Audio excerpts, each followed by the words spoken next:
The iron gates of the Missouri Correctional Facility closed behind Oscar Cowan with the same metallic clang they had made every night for the past 11 years. Only now, the sound meant freedom. Thursday, August 15th, 2024, 7:30 a.m. Oscar remembered every detail of that moment. The smell of rainwater on the asphalt, the noise of cars passing by the prison, the cool wind that touched his face for the first time without bars between them. In his hands he held a worn duffel bag with a few personal items and a check for $200, the standard amount given to released prisoners. 42 years, the last 11 of which he had spent in a 2-by-3-meter cell. The world outside seemed both familiar and completely foreign. The bus to Charleston was leaving in an hour. Oscar sat down on a bench at the bus stop and took a crumpled piece of paper out of his pocket. A letter from his brother Ralph, received 3 months ago. It was a short, dry message saying that he could stay with them for the time being until he got back on his feet. Signed, Ralph and Phoebe. Those two names side by side still looked wrong. The 2-hour trip to Charleston passed in silence. Oscar looked out the window at the Missouri landscape. The same hills, the same farms, the same billboards. But now they seemed like the backdrop to a movie he was watching but not participating in. Everyone's cell phones were thinner than he remembered. The cars on the roads looked different. Even people's clothes had changed. Charleston greeted him with the same main train station where he once worked as a porter after school. The city of 40,000 people, nestled between the Ozark Hills, seemed smaller than he remembered. Or maybe he had grown bigger in his thinking, bigger in his analysis, bigger in his memory of every little detail. Oscar took a taxi to the address Ralph had given him in his letter. The house at 847 Maple Street, a 2-story colonial style, white walls, green shutters, a neat lawn. Not the house where he and Ralph had grown up. Their late parents' old house had been sold before the trial. This one looked like the home of a successful man who knew what he wanted out of life. Oscar pressed the doorbell and heard familiar footsteps. Ralph opened the door, older, heavier, with a receding hairline, but with the same gray eyes as Oscar. He was wearing casual clothes, sweatpants and a t-shirt with the logo of some IT company. Oscar. Ralph nodded as if they had seen each other yesterday, not 11 years ago in court. Come in. The living room was furnished with modern furniture, a leather sofa, a large TV, a glass coffee table. On the wall hung wedding photos of Ralph and Phoebe. Oscar involuntarily stopped in front of one of them. Phoebe in a white dress, smiling, with a bouquet of lilies. The same dark hair down to her shoulders, the same green eyes, but her face had become more mature, more confident. She's at work, Ralph said, noticing his brother's gaze. She'll be back around 6. Oscar put his bag on the floor. Thanks for agreeing to take me in. We're brothers, Ralph shrugged, but there was no warmth in his voice. Want some coffee or something to eat? They sat down at the kitchen table. Ralph made coffee in a modern machine that made sounds like an engine. Outside the window was a backyard with a barbecue area and a children's swing set. Do you have children? Oscar asked. No. Ralph shook his head. It hasn't worked out yet. They sat in silence for a few minutes, sipping their coffee. Oscar studied his brother. Ralph had always been quieter, more cautious, preferring books and computers to live communication. As a child, Oscar had protected him from school bullies. Now Ralph looked like a successful, well-adjusted man, while Oscar was just a recently released prisoner. Are you still working with computers? Oscar broke the silence. Yes, I test software, mostly remotely, via the internet. The pay is good, and the schedule is flexible. I see. Ralph drummed his fingers on the table. Listen, Oscar, I need to tell you something. About that night. About what happened. Oscar looked up from his cup. What exactly? Phoebe thinks about it a lot. Even now. She blames herself for you going to prison. I went to prison for what I did, Oscar replied evenly. Yes, but Ralph hesitated. She thinks that if she hadn't gone with you that night, none of this would have happened. She was drunk, remember? You were driving because she couldn't. Oscar slowly put his cup down on the table. His memories of that night were vivid, despite the passing years. July 23rd, 2013. They were coming back from a party at some friend's place. Phoebe had definitely had too much to drink. It was pouring rain. Visibility was poor. A man appeared on the road suddenly, as if out of nowhere. I remember that night better than any other in my life, Oscar said. Phoebe remembers it too. And it torments her, especially after we got married. She thinks she stole your life. She didn't steal it. She lived it. Ralph looked at him intently. You're not angry with us? For getting married? Oscar knew that question would come up sooner or later. He had been preparing for it all these months, thinking about how he would respond. Anger? Yes, there was that. Pain? Definitely. But also the understanding that life doesn't stop, even when you're sitting in a cell counting the days until your release. I was angry, he replied honestly. But that's over. You had the right to be happy. She's a good wife, Ralph said, as if apologizing. Caring, smart. She works for an insurance company and has her own client base. We live a quiet life. I'm happy for you. But Ralph didn't seem to believe the sincerity of those words.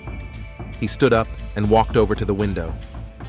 Oscar, I know this is a strange situation. You can stay here as long as you need to find a job and a place to live. But I want you to understand, we're not going to change anything in our lives. I'm not asking for that. Okay. Ralph turned to him. I'll show you the room. It's in the basement, but it's comfortable. It has a separate bathroom. The basement was indeed well equipped. A sofa bed, a desk, a TV, and a small bathroom. On the walls hung movie posters and several of Ralph's computer technology diplomas. It smelled of fresh paint and new furniture. Thanks, Oscar said, putting his bag on the floor. Dinner's at 7. Phoebe's making something special for your return. After Ralph left, Oscar sat down on the sofa and looked around. 11 years ago, he had lived in a trailer on the outskirts of town, worked on a construction site, and dated Phoebe. They had planned to get married after he saved up enough money for a real house. Now, his brother lived in the house with his ex-girlfriend, and he was a guest in the basement. At 6 o'clock in the evening, he heard the front door open, a woman's voice, muffled conversation upstairs. His heart beat faster. Oscar went upstairs. Phoebe was standing in the kitchen, taking off her coat. She was wearing a business suit, her hair was pulled back in a bun, and she had light makeup on her face. When she saw Oscar, she froze. Hi, Phoebe. Oscar. Her voice sounded quiet, uncertain. How are you? Better than yesterday. She tried to smile, but it came out forced. I made roast chicken. I remember you liked it. I still do. Dinner was mostly silent. Ralph talked about his work projects, and Phoebe occasionally commented on her clients. Oscar listened more than he spoke. He watched them, how Phoebe passed Ralph the salt without asking, how Ralph automatically poured her water. Small, familiar gestures of a married couple. What about you? Do you have any plans? Phoebe asked. Find a job, rent a place, start over. There's a lot of construction in Charleston, Ralph added. The city is growing. You can get a job with one of the contractors. We'll see. After dinner, Phoebe went upstairs, saying she was tired. Ralph watched the news. Oscar returned to the basement and lay down on the sofa, staring at the ceiling. The soundproofing was decent, but he could still hear muffled voices and footsteps upstairs. Around midnight, he heard someone coming down the stairs. Phoebe appeared in the doorway wearing her home clothes, a t-shirt and sweatpants. Are you awake? Getting used to the new place. She walked into the room and sat on the edge of the sofa. Oscar, I need to tell you something. I'm listening. I know what you did for me that night. and I know I can never repay you." Oscar propped himself up on his elbows. "What are you talking about?" "You know what I'm talking about." Her voice trembled. "I remember more than I said in court. I remember how we switched places after the accident. I remember you telling me to sit in the passenger seat and keep quiet." The room grew very quiet. Oscar looked at Phoebe, and in her eyes he saw the same pain he had carried with him all these years. "That's in the past," he said finally. "No, it's not in the past. It lives in me every day. Ralph doesn't know the truth. No one does. Only you and me. And it has to stay that way." Phoebe shook her head. "I don't know if I can go on living like this. Now that you're here. Now that I'll see every day what my cowardice has done to you. You didn't do anything to me. I made a choice." "Why? Why did you agree to go to prison for me?" Oscar was silent for a long time, searching for the right words. "Because I loved you, and because I knew you wouldn't survive prison. But I would." Tears rolled down her cheeks. "You ruined your life because of me. I saved your life. It was my life, my choice." Phoebe got up from the sofa. "Ralph is a good man. He loves me, cares for me. We're happy together. But this happiness is built on a lie, and now I don't know how to live with it. Just live. Be happy. That's all I wanted." She reached the stairs and turned around. "What do you want now, Oscar?" He didn't answer, because the truth was too complicated, too painful for all three of them. He wanted to get back the 11 years. He wanted them to have stayed home that rainy night. He wanted to forgive and forget. But most of all, he wanted to understand whether his sacrifice was worth what he had seen in that house today. Oscar spent the first week after his release trying to understand how the world had changed in the 11 years he had been away. The internet had gotten faster, phones had gotten smarter, and people now looked for jobs on special websites. Ralph showed him the basics, but each explanation was accompanied by an awkward silence. "Here you fill out your resume." Ralph pointed to the laptop screen. "You list your work experience and skills."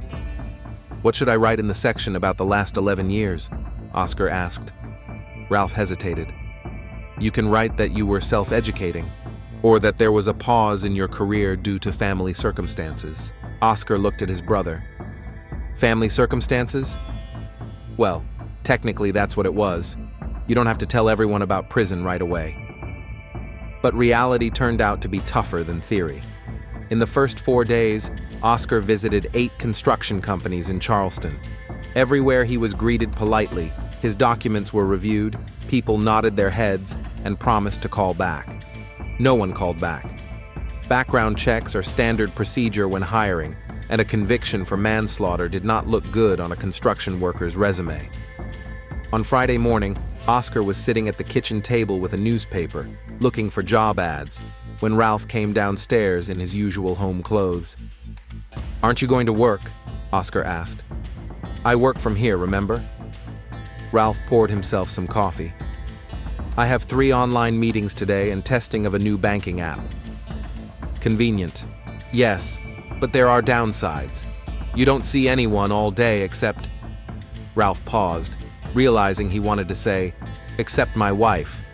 But now Oscar was in the house too. The next few hours passed in awkward silence. Ralph worked in his office on the 2nd floor, while Oscar sat in the living room reading newspapers and browsing the internet on an old tablet that Ralph had given him to use. They could hear each other, footsteps upstairs, the sound of phone conversations, the creaking of floorboards. The house, which had seemed large enough for 2, now felt cramped for 3. Around noon, Oscar decided to go out for a walk. Charleston had changed. There were new shopping centers and several cafes that he didn't remember. But the city center remained the same.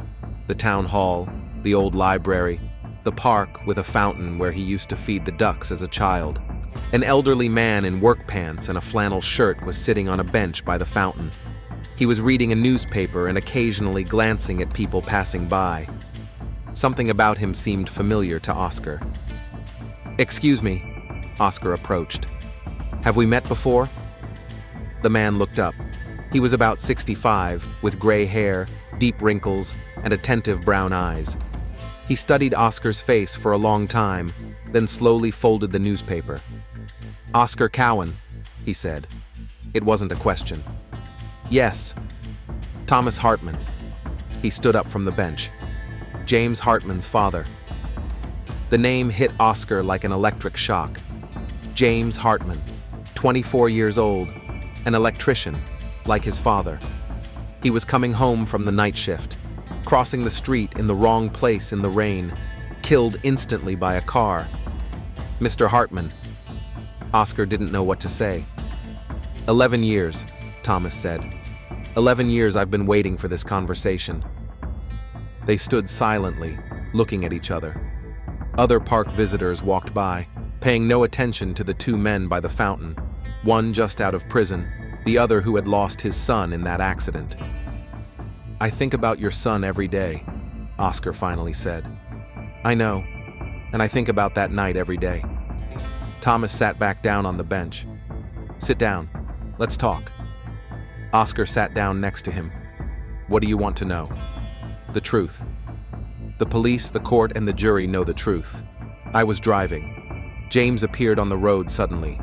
It was raining. Visibility was poor. I didn't have time to brake." Thomas shook his head.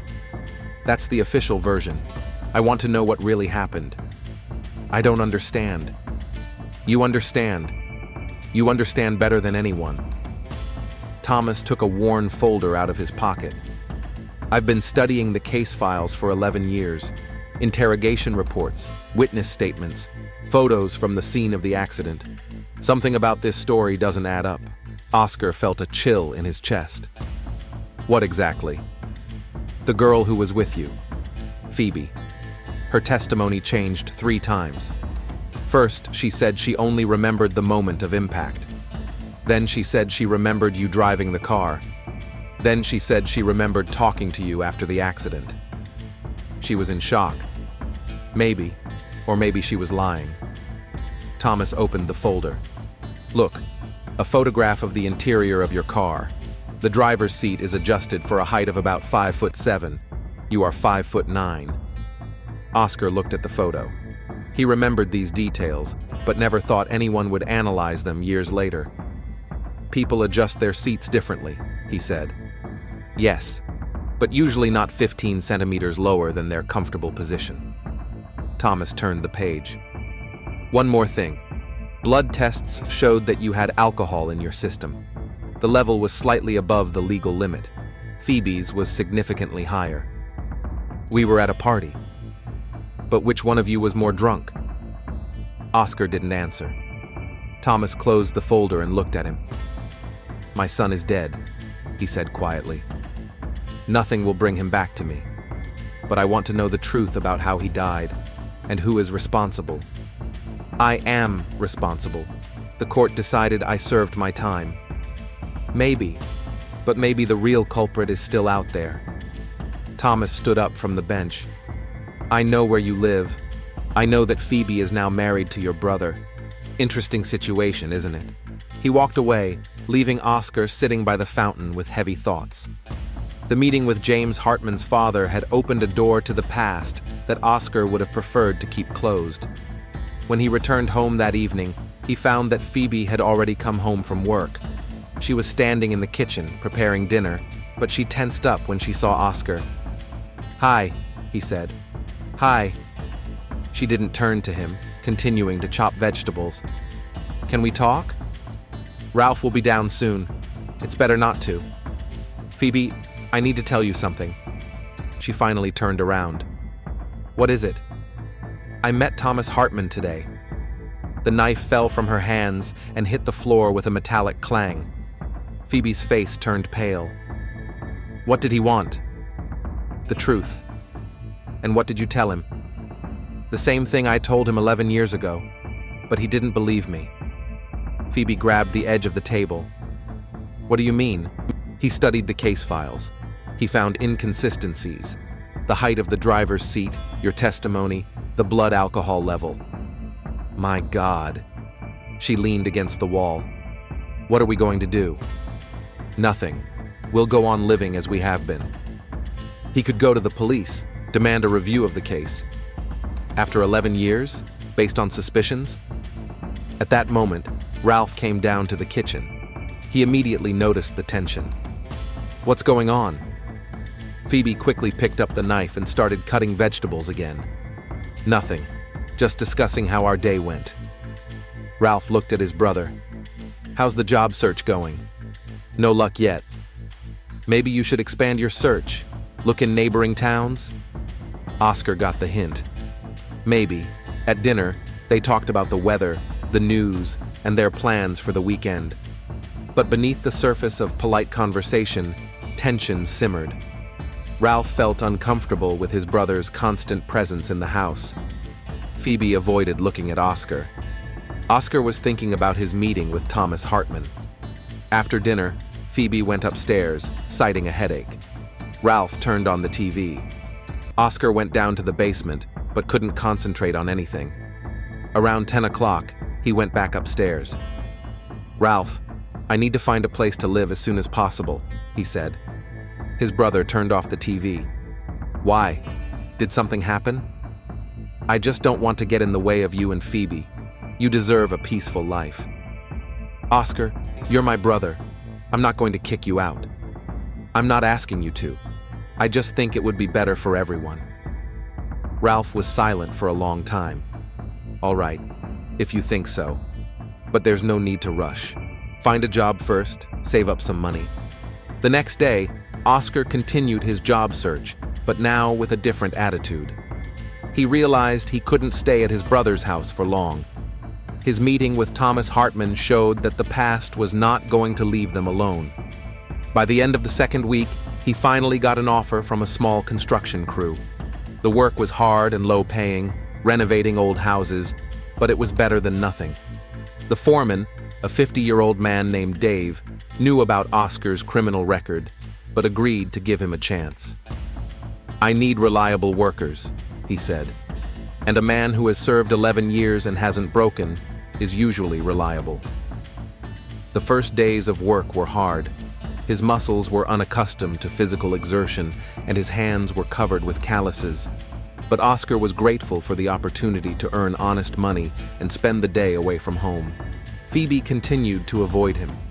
In the morning, she left for work before he woke up. In the evening, she either stayed late at the office or went straight to her room. When their paths did cross, she was polite but cold. This isn't right, he said to her one evening when he caught her in the hallway. We live in the same house. Temporarily, she replied. Phoebe, I'm not going to tell anyone. It's not just that. Then what is it? She looked at him, and in her eyes, he saw all the pain she had carried inside her all these years. It's that every time I look at you, I remember that I ruined your life, and I don't know how to live with that. The third week of September brought the first autumn rains to Charleston. Oscar was working on the renovation of an old Victorian house on Cherry Street when he saw a familiar figure across the street. Thomas Hartman was standing under an umbrella, watching the construction site. Their eyes met. Thomas nodded and slowly walked away. It was their third encounter that week. Thomas didn't approach him or speak to him. He just appeared in Oscar's field of vision, at the grocery store, near the bus stop, and now at his workplace. A silent reminder that the past had not disappeared. That evening, Oscar returned home earlier than usual. Ralph was sitting in the living room at his laptop, participating in a video conference. Phoebe hadn't arrived yet. Oscar went into the kitchen and found an envelope with no return address on the table. Inside was a photocopy of the police report from the accident site and a note. Questions remain. TH. Oscar studied the document. The diagram of the accident site, witness statements, measurements of the braking distance. Everything looked familiar, but now he saw the details through the eyes of someone looking for inconsistencies. The skid marks started too late. The car continued straight at first, then swerved sharply to the left.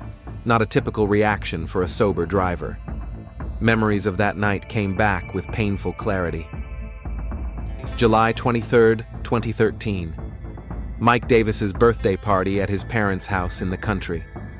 Phoebe had drunk too much. She never handled alcohol well, but that evening she was particularly wound up. They had argued about the wedding they were planning for the fall. Phoebe wanted a lavish ceremony. Oscar suggested a modest registration at the city hall. Around midnight, it started to rain. The guests began to leave. Oscar found Phoebe in the kitchen, where she was trying to open another bottle of beer. "It's time to go home," he said. "I don't want to go home. I want to have more fun." "You've had enough fun." She looked at him with a hazy gaze. "You always ruin everything. You're always telling me what to do." "I'm not telling you. I'm looking out for you." "Looking out for me? Or controlling me?" Oscar took her car keys. Phoebe didn't resist. She could barely stand. He helped her to the car, sat her in the passenger seat, and fastened her seatbelt. The rain was getting heavier, turning the road into a dangerous mess of mud and puddles. Phoebe fell asleep almost immediately. Oscar drove slowly and carefully, with his hazard lights on. Visibility was almost zero. Halfway to the city, Phoebe woke up and demanded to stop. She felt nauseous.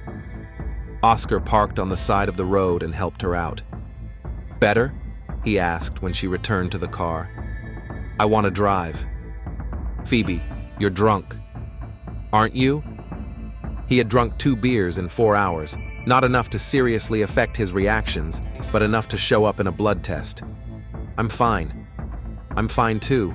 Give me the wheel." "No." Phoebe started crying.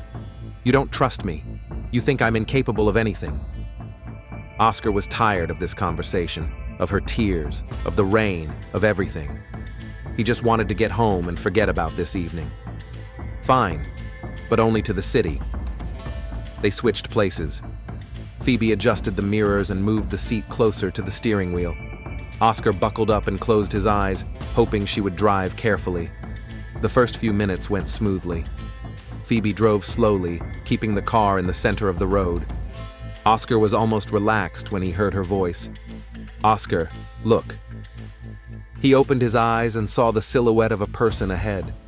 The man was walking on the road, apparently trying to cross it. The headlights illuminated his bright jacket, but the rain and darkness made him almost invisible until the last moment. "Brake!" Oscar shouted. Phoebe hit the brakes, but it was too late and too sudden. The car began to skid on the wet asphalt. She tried to turn the steering wheel to the left, but the car wouldn't respond. The impact was inevitable. The sound that Oscar would remember for the rest of his life, a thud, as if something heavy had fallen on the hood. The man flew to the side and lay motionless on the roadside. Phoebe sat behind the wheel in shock, muttering, "I didn't see him. He came out of nowhere. I didn't see him." Oscar jumped out of the car and ran to the man lying on the ground. James Hartman, 24 years old, was dead. His neck was broken from the impact. There was no one else on the road, no witnesses, no other cars. When Oscar returned to the car, Phoebe was sobbing, her face buried in the steering wheel. "What should I do? What should I do?" she repeated. Oscar knew what to do. Call an ambulance, call the police, wait. But he also knew that Phoebe couldn't handle prison. She was fragile, emotionally unstable. 11 years behind bars would break her completely. "Move to the passenger seat," he said. "What?" "Quick, move." They switched places. Oscar adjusted the driver's seat to fit him, checked the mirrors. "Listen carefully. When the police arrive, you'll say you were asleep. You woke up from the impact. You don't remember anything else." "Oscar, no." "Phoebe, I need you to do this. For both of us." He called emergency services and said he had hit a pedestrian. The next few hours passed in a blur. The police, the ambulance, questions, blood tests, reports. Phoebe played her part perfectly, feigning shock and partial memory loss. Now, 11 years later, sitting in the kitchen with the police report in his hands, Oscar realized how fragile their lie had been. Thomas Hartman found all the inconsistencies in the case that no one had been interested in at the time. The case was obvious. The driver hit a pedestrian in poor visibility. The guilty party admitted his guilt, and the court imposed a fair punishment. But Thomas was not satisfied with justice. He was looking for the truth. The front door slammed. Phoebe was home. Oscar quickly hid the documents and got up from the table. "How's it going?" she asked, taking off her coat. "Thomas Hartman sent me copies of the police documents." Phoebe's face changed. "What does he want?" "The same as always. The truth." She walked to the refrigerator and took out a bottle of water. Her hands were shaking. "What are you going to do?" "Nothing. What about you?" "Me? What do you mean?" Oscar moved closer. "Phoebe, this can't go on forever. Thomas won't stop. He'll dig, search, ask questions. Sooner or later, the truth will come out." "What truth?" "The official truth is that you were driving. But you and I know the real truth." Phoebe turned sharply toward him. "And what do you suggest? Go to the police and say that 11 years ago we lied?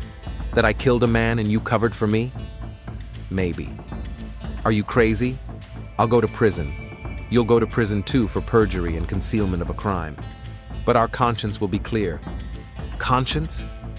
Phoebe slammed the bottle down on the table so hard that water splashed out. "You're thinking about conscience? I'm thinking about life, about Ralph, about our home, our work, our future. All of that will disappear if the truth comes out. It's all built on a lie. It's all built on your sacrifice, and I won't let it be in vain." They stood facing each other in the kitchen, the tension of 11 years of silence hanging between them. Phoebe was no longer the young, impulsive girl Oscar had saved that night. She had become a mature woman who knew the value of stability and had no intention of losing it. "What if Thomas finds evidence?" Oscar asked. "What evidence? It's been 11 years. No new witnesses are going to come forward." "What if he gets the police to reopen the case?" "On what grounds? Suspicions?" Oscar took the report out of his pocket. "On that basis, inconsistencies in the testimony, the strange trajectory of the car, the difference in the seat settings." Phoebe glanced at the documents and her face paled. "Where did you get this?" "Thomas sent it." "Oh my God." She sat down on a chair, covering her face with her hands. "What does he want from us?" "Justice for his son. His son is dead. No amount of justice will bring him back. But it might bring his father some peace." Phoebe raised her head and looked at Oscar. There was not only fear in her eyes, but anger as well. "So you're on his side? You want me to confess?" "I want you to decide for yourself what's right." "I already decided. 11 years ago, and nothing has changed." "Everything has changed. You didn't have a choice then. Now you do." "What choice? To ruin my life or to go on living?" At that moment, Ralph's voice could be heard in the living room, finishing a business call. Phoebe quickly wiped her eyes and got up from her chair. "This conversation is over," she whispered. "Phoebe, it's over, Oscar, and if you really loved me, you'll leave everything as it is." She left the kitchen, leaving Oscar alone with his thoughts. A few minutes later, Ralph came downstairs. "Everything okay?" Phoebe looked upset. "Just a tough day at work." Ralph nodded, but his gaze was attentive. "Oscar, I need to tell you something. About housing." "I'm listening." "I found something for you. A small apartment on the outskirts of town. Inexpensive, but clean. The landlord is willing to rent it without a deposit if I vouch for you." Oscar realized that his time at his brother's house was coming to an end. "When can I see it?" "Tomorrow, if you want." That night, Oscar couldn't sleep for a long time. He lay in the basement and listened to the sounds of the house, the creaking of the stairs, muffled voices upstairs, the sound of water in the pipes. Tomorrow, he would start looking for a new place to live. Thomas Hartman would continue his investigation. Phoebe would fight to keep the secret, and he would remain between them, keeping the truth, which was becoming heavier with each passing day. October brought cold nights and gray dawns to Charleston. Oscar had been living in his new apartment for 2 weeks, getting used to the silence and solitude after a month in his brother's house. The one-room apartment on the second floor of an old building was modest, but it was his own. The windows looked out onto a courtyard with a large oak tree that shed yellow leaves onto the roof of his old Honda, which he had bought with his first paycheck. The work on Dave's construction crew was going well. Oscar quickly remembered his skills and earned a reputation as a reliable worker. Physical labor helped him not to think about the difficult situation he found himself in. During the day, he could focus on laying bricks, installing beams, and painting walls. But in the evenings, his thoughts inevitably returned to Phoebe, Ralph, and the persistent Thomas Hartman. On Wednesday, October 18th, Oscar worked late, finishing the tile work in the bathroom of a Victorian house. The crew left at 6, but he stayed behind to finish the last row. Around 9 o'clock, the phone rang. Ralph's number appeared on the screen. "Hello?" Oscar answered. Instead of his brother's voice, he heard strange sounds, heavy breathing, a noise as if the phone had fallen to the floor. Then the connection was lost. Oscar called back, but no one answered. He tried again. Same result. His anxiety grew. Ralph never called just to call, especially late at night. And those sounds on the line were strange, disturbing. Oscar gathered his tools, locked up the house, and drove to Maple Street. His brother's house looked normal. The lights were on in the living room and kitchen, and Ralph's car was in the driveway. Phoebe's car wasn't there, but that was normal. She often stayed late at work or ran errands. Oscar parked on the sidewalk and walked to the front door. He rang the bell. No one answered. He knocked, but there was silence. He tried the handle, but the door was locked. He walked around the side of the house and looked into the living room window. Ralph was sitting in an armchair with his head bowed, his phone lying on the floor next to him. "Ralph!" Oscar knocked on the glass. His brother didn't respond. Oscar tried the back door. It was open. He entered the house and immediately sensed that something was wrong. There was a strange silence in the air, like after a thunderstorm. "Ralph?" he called as he walked through the kitchen into the living room. His brother was sitting in his favorite chair, staring at a single point. His face was pale, his eyes wide open. There was a half-finished cup of coffee on the coffee table. "Ralph, what happened?" Ralph slowly turned his head. "Oscar, how did you get here?" "You called me." Then the line went dead. "I called?" Ralph looked at the phone on the floor as if he were seeing it for the first time. "Yeah, I must have pressed it by accident." "Where's Phoebe?" Ralph didn't answer right away. He picked up the phone, put it on the table, then picked it up again. "Ralph, where's Phoebe?" "Upstairs, sleeping." Oscar looked at his watch. It was only 9:30. "At this hour?" "She had a headache. She went to bed early." Something in his brother's voice made Oscar wary. Ralph spoke slowly, like a man who was carefully choosing his words. His gaze was strange, absent, yet at the same time too focused. "Maybe we should check on her?" "No!" Ralph stood up abruptly from his chair. "Don't wake her up. She's tired." Oscar headed for the stairs, but Ralph blocked his way. A tension arose between the brothers that had not been present even in the most difficult moments of the past few weeks. "Ralph, what's going on?" "Nothing's going on. Just don't wake her up, okay?" But Oscar had already heard something strange. Or more precisely, he hadn't heard anything. The house was deathly quiet. No sounds from the upper floor, no footsteps, no creaking bed, no noise of water in the pipes. The kind of silence that only happens in an empty house. He pushed his brother away and ran up the stairs. Ralph shouted something after him, but Oscar didn't listen. The door to the master bedroom was closed. He threw it open. Phoebe was lying on the bed on top of the bedspread, dressed in her work clothes. Her eyes were closed, her hands folded on her chest. At first glance, it looked like she was really asleep. but her face was unnaturally pale and her lips were bluish. Oscar moved closer. "Phoebe?" She didn't answer. He touched her hand. Her skin was cold. There was no pulse. There were dark spots on her neck, like bruises. "My God!" Oscar recoiled from the bed. Ralph was standing behind him. His brother's face was expressionless, like a mask. "When did this happen?" Oscar asked. "I don't know," Ralph replied quietly. "I came home and she was already—" "Did you call an ambulance? The police?" "No." "Why?" Ralph didn't answer. He just stood in the bedroom doorway and looked at his wife. There was no grief, shock, or despair in his eyes, emotions that a person who had just discovered the death of his beloved wife should have. There was something else, something that made Oscar feel a chill in his stomach.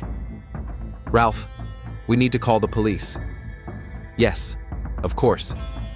But Ralph didn't move. Oscar took out his phone and dialed 911. The dispatcher answered after the second ring. "Emergency services. I need the police and an ambulance. Someone is dead." The next half hour was a chaos of flashing lights, voices, and footsteps on the stairs. The paramedics arrived first, then the police, then the detective. The house on Maple Street became a crime scene. Detective Jessica Reynolds was a woman in her 50s with short gray hair and attentive brown eyes. She wore a simple business suit and spoke in a quiet but authoritative voice. She had worked for the Charleston Police Department for 28 years, the last 15 of which had been in the homicide division.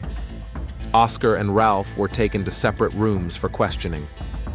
Detective Reynolds sat across from Oscar at the kitchen table, where he and Phoebe had recently argued about the past.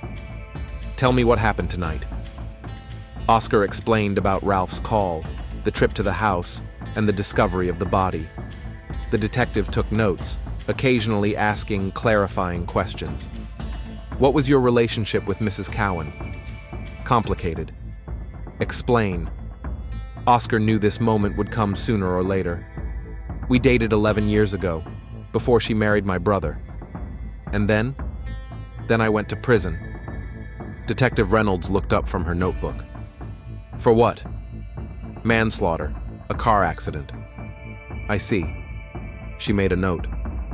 "When were you released?" "A month and a half ago." "And you lived at your brother's house?" "The first month. Then I got my own place." "Why?" Oscar thought about his answer.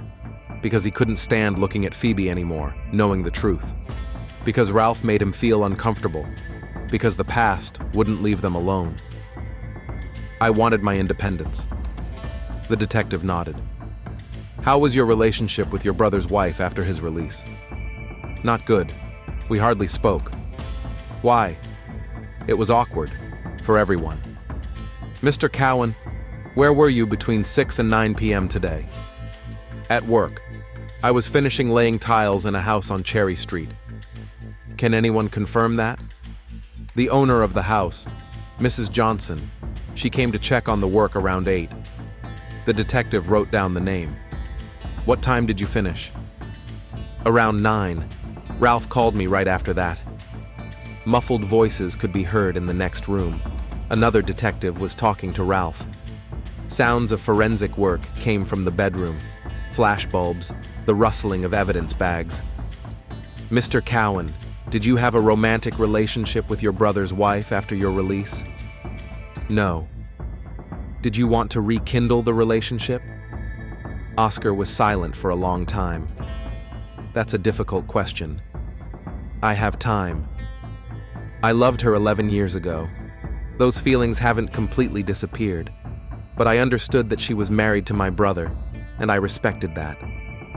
"And her? How did she feel about your return?" "She avoided me."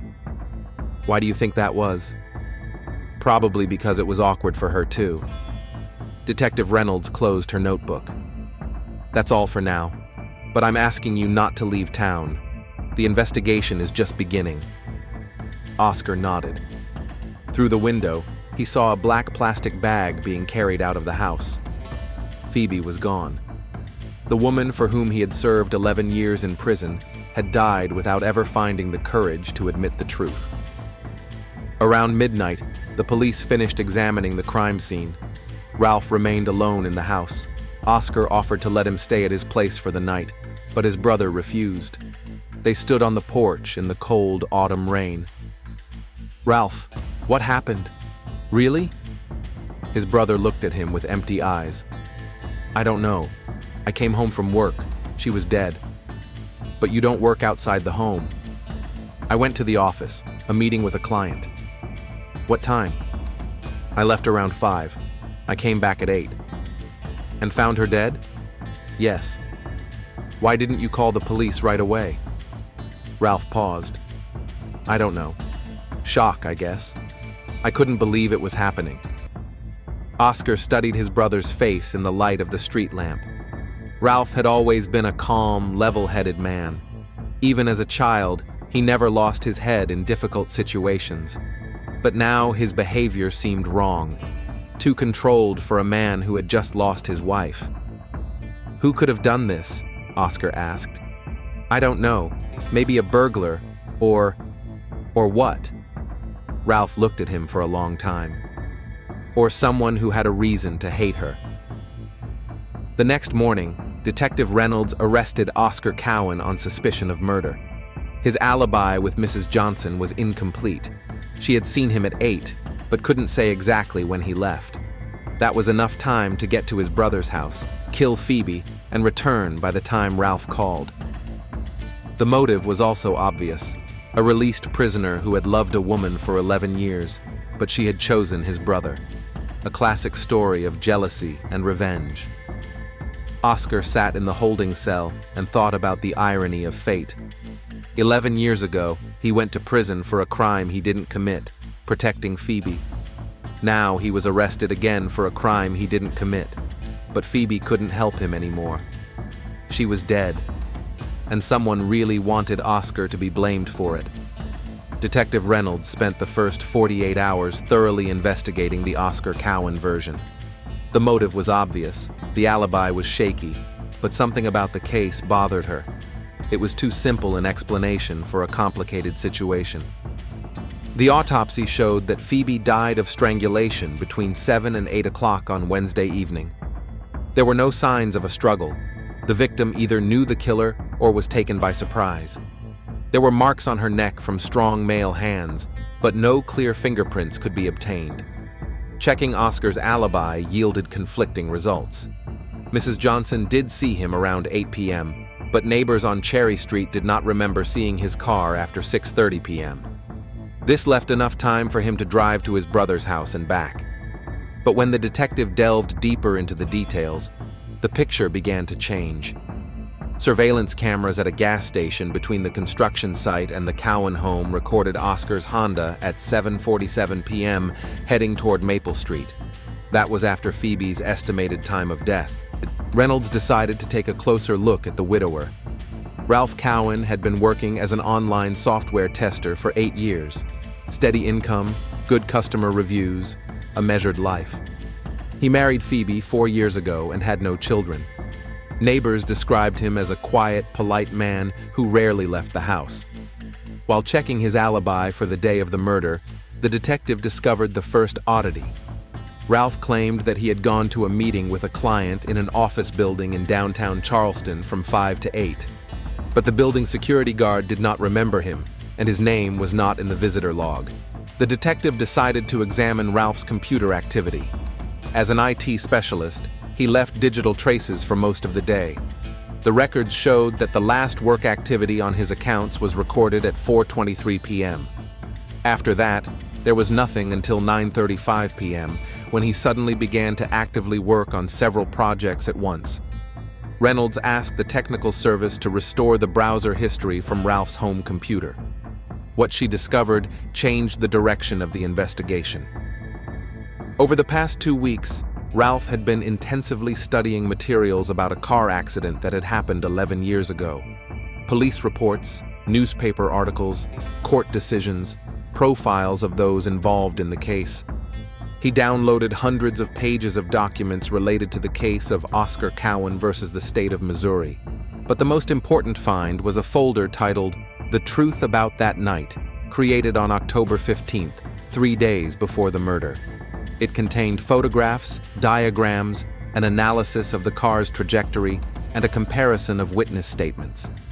Ralph was conducting his own investigation into the accident that killed James Hartman. The detective found another document on the computer, an unfinished letter with no addressee, dated October 17th.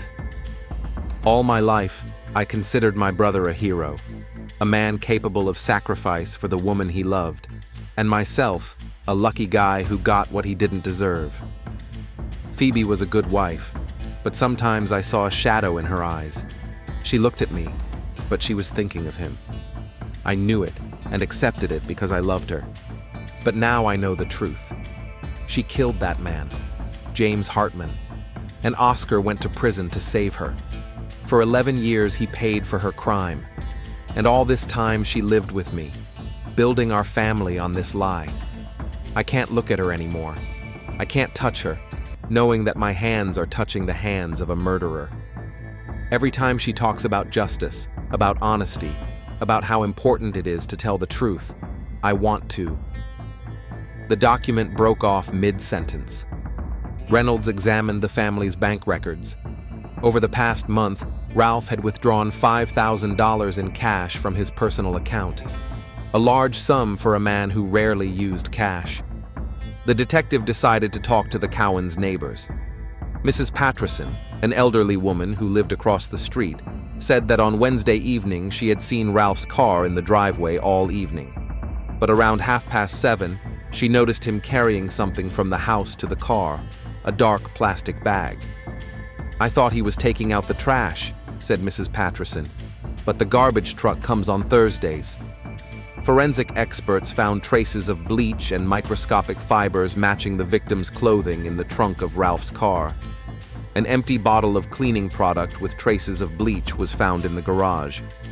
But the decisive clue was a discovery in a forest 5 kilometers from the city. A local resident walking his dog found a partially burned sports bag.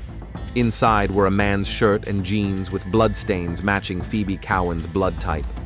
The victim's hair was also found on the clothes. The detective returned to Ralph's house on Friday morning. He met her at the doorstep, dressed in a strict black suit, preparing for his wife's funeral. "Mr. Cowan, I need to ask you a few more questions." "Of course. Anything to find my wife's killer." They sat down in the living room. Ralph looked tired but calm. Too calm for a widower burying his wife 3 days after her murder. "Tell me about your relationship with your wife in recent times." "Normal. We loved each other." "No problems? No arguments? Like in any family? Little things?" "Mr. Cowan, we know that you've been studying your brother's case from 11 years ago over the last few weeks. Why?" Ralph's expression changed. For the first time in their conversation, the detective saw emotion in his eyes. Anger. "I had a right to know the truth about my wife's past." "And what did you find out?" "That my brother is more noble than I thought, and my wife." He paused. "Your wife what?" "My wife was a coward and a liar." Reynolds took a printout of an unfinished letter from her folder. "Did you write this?" Ralph read a few lines and nodded. "Yes." "When did you find out the truth?" 2 weeks ago. I found old photos of the accident site on the internet. I analyzed the car's trajectory, the seat settings, the witness statements. Math doesn't lie, Detective Reynolds. People do. "What did you do with that information?" "Nothing at first. I thought about it. I tried to figure out how to live with this knowledge. And then I decided I couldn't." The confession sounded simple, emotionless. Ralph sat in his chair and talked about his wife's murder in the same tone other people use to discuss the weather. "Tell me what happened on Wednesday evening." "She came home at 6:30. I told her I knew the truth. I showed her the documents, the photos, the calculations. I asked her how she could live with me, knowing that my brother was in prison for her crime." "What did she say?" "She said that Oscar had made his choice. that she didn't ask him to sacrifice himself, that the past can't be changed and the present is more important. And then, I realized she had no remorse. None at all. For her, James Hartman's death and Oscar's 11 years in prison were just inconveniences, obstacles on the path to a happy life that had to be overcome. Ralph got up from his chair and walked over to the window. Cars were driving by on the street, people were walking, life was going on. And in the house on Maple Street, a tragedy was unfolding, one that had its roots in a rainy night 11 years ago. "I didn't plan to kill her," he continued. "I just wanted to talk, to understand. But when she said she had no regrets, that she would do it all again, I don't remember exactly what happened. I woke up when she was no longer breathing." The detective wrote down every word. "What did you do after that?" "I cleaned myself up. I dressed her and laid her on the bed. I wanted it to look peaceful. Then I burned the clothes I was wearing at the time. I thought I could live as if nothing had happened." "Why did you call Oscar?" "Not on purpose. I accidentally pressed his number while sitting in the chair. I guess subconsciously I wanted him to come. So he could find the body? So he could take responsibility, just like 11 years ago." Reynolds closed her notebook. The picture of the crime was complete. Ralph Cowan killed his wife in the heat of passion after learning of her role in the car accident and her willingness to move on without feeling guilty about her brother's sacrifice. The arrest went smoothly. Ralph didn't resist, didn't ask for a lawyer, didn't try to deny the obvious. He sat handcuffed in the back seat of the police car and looked out the window at the house where he had lived for 4 years in a marriage built on lies. Oscar was released the same day. He stood on the steps of the courthouse, squinting in the sunlight, trying to make sense of what had happened. Free again. Innocent again in the eyes of the law. But now, he had lost both Phoebe and his brother. Detective Reynolds approached him in the parking lot. "I'm sorry, Mr. Cowan." "For what?" "For everything. For suspecting you. For what you had to go through."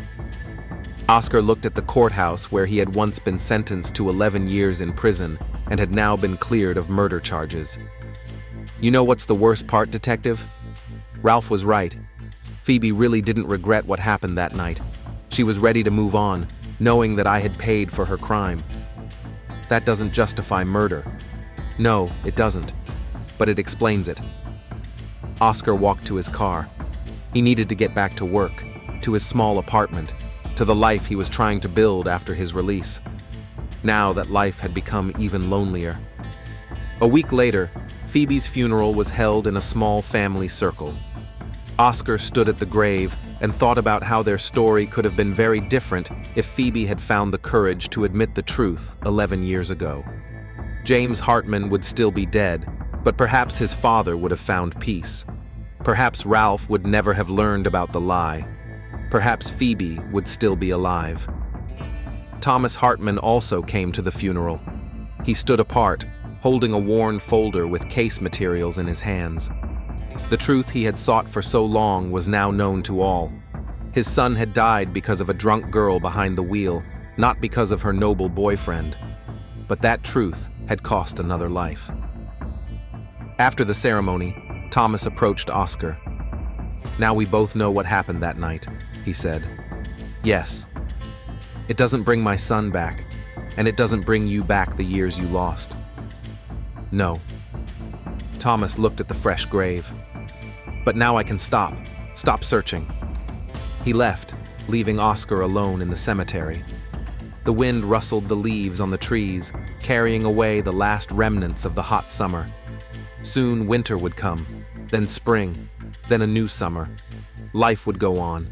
But for Oscar Cowan, it would never be the same again. One lie, born of love and fear, had destroyed 3 lives and led to 2 deaths. The price of nobility had proved too high for everyone involved.